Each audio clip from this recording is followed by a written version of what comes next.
Greetings, the Astro 30 here yet again, and welcome back to AEL. Thank you very much for joining me. A couple of weekends ago I was a bit bored, so I decided to come up with an amplifier design in Tina based on my knowledge of other amplifier designs to make sure the input stage is nicely balanced and we've got a good frequency response, etc. But the challenge I set myself was I wanted to make a simple quasi-complementary or pseudo-complementary amplifier output stage, which is what we've got here with two MPN devices.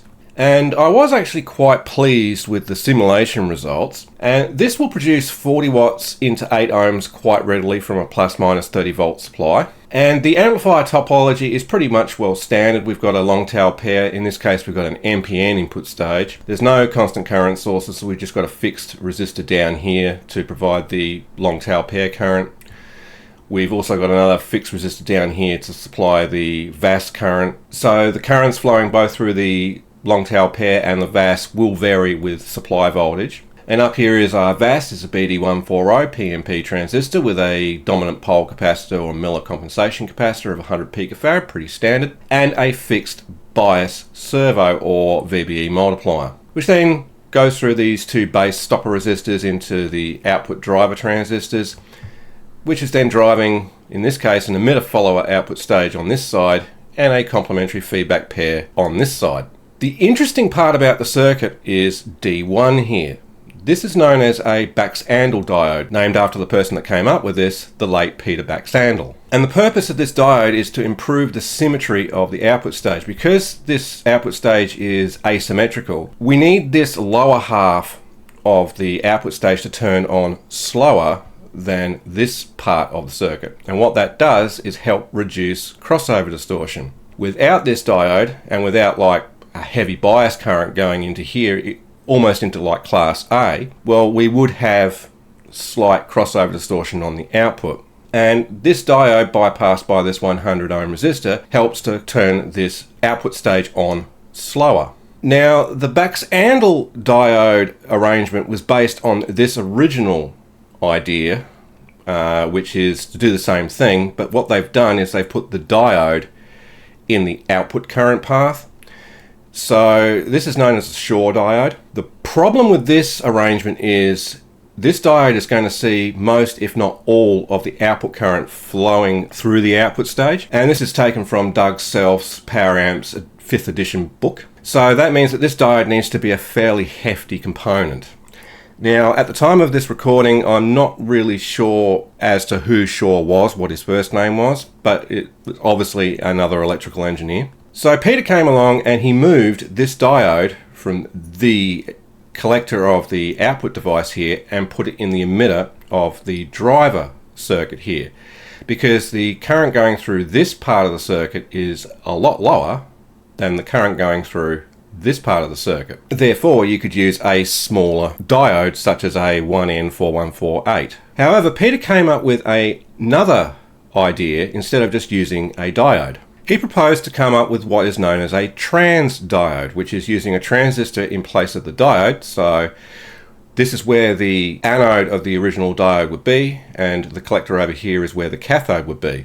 We also notice that the shorting junction between the emitter and collector here has been removed. And it's called a trans diode because the base and collector on this PNP transistor are connected together. So effectively this is an amplified diode. And this helps to greatly improve the symmetry of this output stage and lower the distortion even further. However, in my version, I've just stuck with a simple diode. I didn't go for the trans diode arrangement here. I mean, at some point I may revisit this and actually install a transistor here instead and see if it makes any improvement. But from what I can see from my test results, I don't really need to. So that's the purpose of that diode, is to improve the symmetry of this asymmetrical output stage and reduce the overall crossover distortion. The rest of the circuit is a pretty much standard amplifier with a Zobel network here and a resistor and inductor parallel combination to help with driving capacitive loads. So this is the Bode plot or frequency response graph from the Tina simulation of the circuit, and as we can see, the frequency response is relatively flat over the audio range. And our phase curve is reasonable. There's a little bit of a dip here. So the next thing to do is to build this up on Breadboard, and I've kept the explanation of the circuit brief because I have written an article which is linked in the description, which goes into a more in-depth discussion on how this circuit works, etc. And then I just want to see if this actually works on breadboard. So that's what I'm going to be doing now. Okay, a short time later I've got it built up on breadboard. Admittedly, I actually constructed this a couple of weeks ago and I've done some preliminary tests already and verified that the circuit actually works. It just makes the process of making this video a lot quicker. Down there, that's our VBE multiplier transistor, the BC546. That should really be in contact with one of the drivers, say that one up there, just so it can track the thermal changes in the drivers, because in open air like this it's not going to really be as effective as it should be. But it's a lot harder on breadboard to get a T092 in contact with a T0126. So for testing purposes it's fine to have it in this configuration, but I wouldn't run this amplifier long term in that configuration. I've got two TIP35C transistors there on the heatsink. My power supplies are set to plus minus 30 volts there and 200 mA current limiting. And I also have my bench multimeter there connected to the output of the circuit. So I'm going to turn the power supply on, well, the power supply is on. And we've got roughly 60 mA of total current draw on the circuit, which is perfectly fine. There's around about 28 milliamps of current flowing through the output transistors there. And again, the VBE multiplier transistor being in open air like that is not going to be helping matters much. And our DC offset is minus 15 millivolts with an unmatched input pair. I didn't bother balancing the transistors HFEs, which is pretty good. And we're now sitting roughly at 72, 73 mA of total current draw. And the heat pump above me is on, so that's going to be greatly affecting the operation of the circuit as well. But if I touch the input point with my finger, we can see that offset is moving around. So it's a good indication that it is actually working as an amplifier.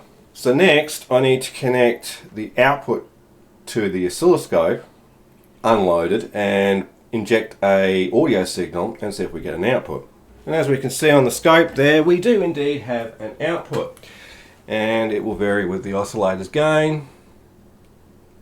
Nice.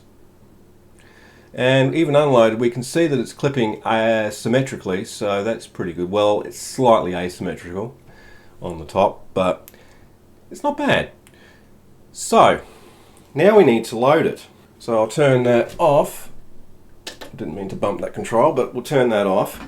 I will turn the oscillator down to 0, and I'll move the position of my oscilloscope to the dummy load instead. And I'll connect the dummy load across the output and ground. Alright, so we hit the power again.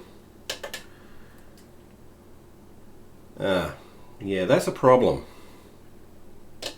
With current limiting on, it doesn't like being loaded immediately, and I already found this out.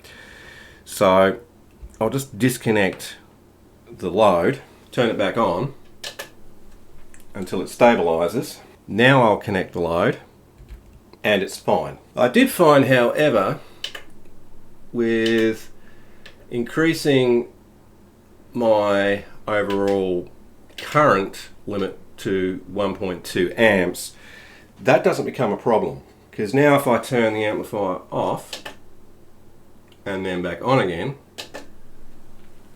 it's perfectly fine. So now we're going to do a quick power output test, and we have a signal, which is nice, and it gets the clipping.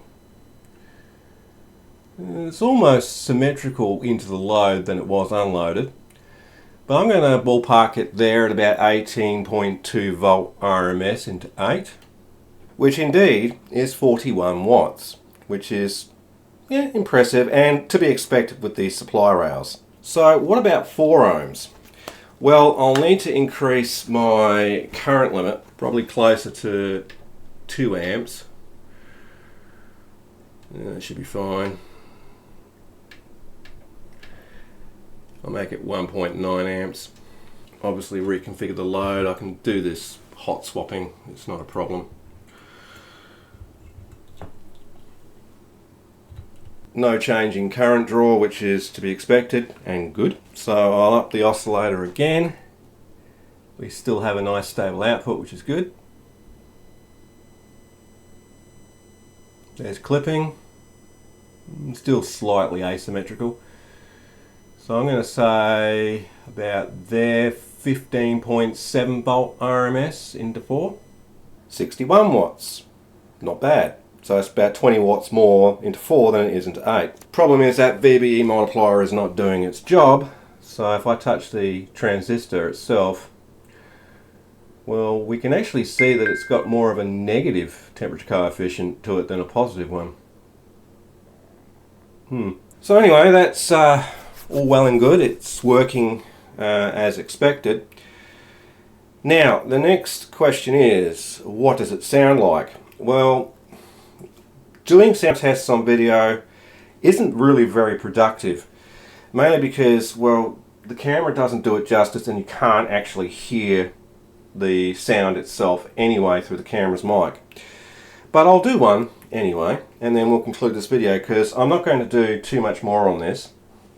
But before I actually do the sound test, it might be a good and valid test to see what its stability is like when it's capacitively loaded. So I'm going to grab a 220 nanofarad capacitor and I'm just going to set that up real quick. If I could speak, it'd be nice. English hard. And we'll have a look at the results. Okay, so there's my little 220 nanofarad capacitor there ready to connect across the load, and I've got the load reconfigured now back to 8 ohms. The circuit is turned on. I got a 20 kilohertz square wave going in.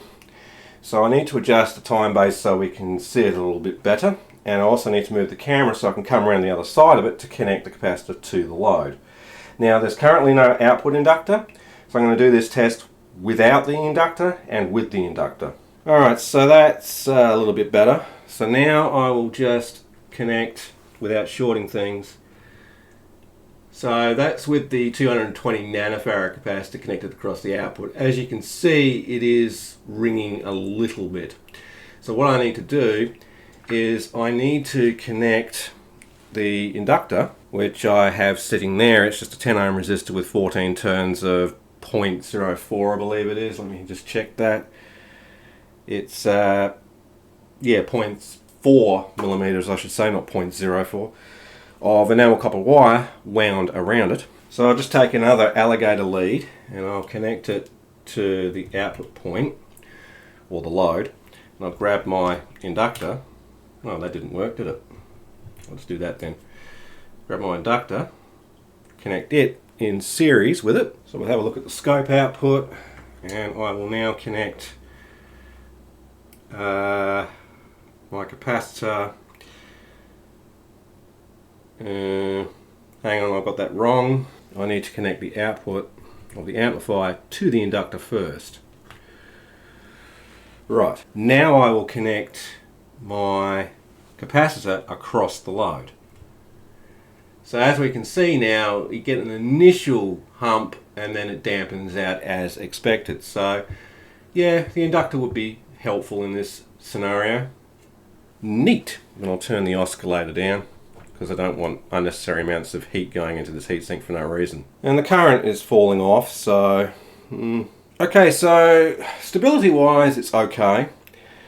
So now I will put this into a speaker and we'll have a little bit of a listen. I can probably disconnect the multimeter now because it's no longer needed. And we'll just have a listen through the camera's mic how it sounds. Okay, so I'm ready to do the sound test. I've got it hooked up to the speaker on the floor, which I have greatly improved its sound quality now by adding some wadding or damping material in it. And you can probably also hear the difference in my sound here with the camera's mic compared to the mic I used to record my voice. So there is that. So here we go, we'll play a track.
the sound of that track reminds me of a cat farting.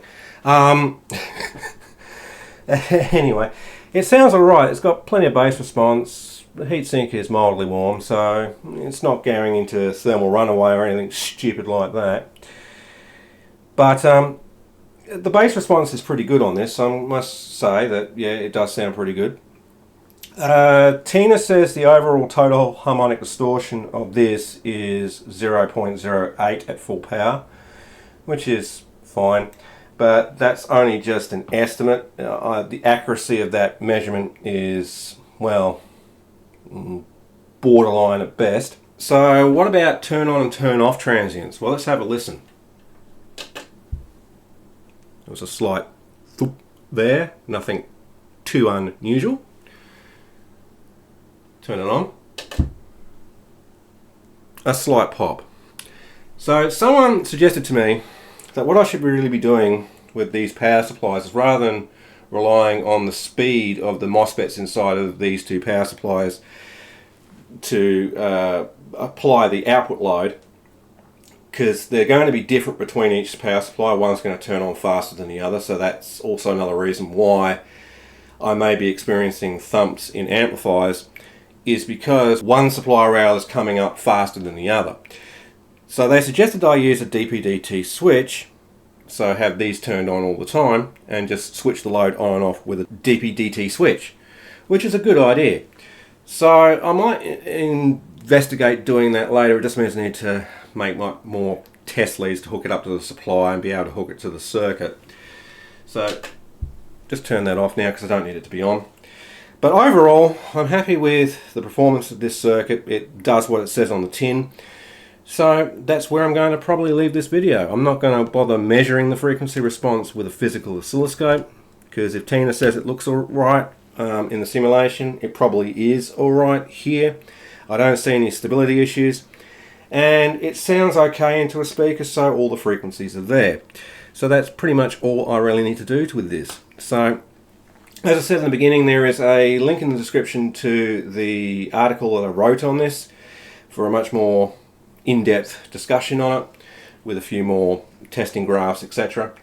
And yeah, I'll leave that for you to have a look at. But in the meantime, I'm going to end this video right here, and I thank you for watching, and I'll catch you next time. I'm the Astro 30, and thank you for watching. If you enjoyed this video, be sure to smash that like button, share the video, and subscribe. It's totally free.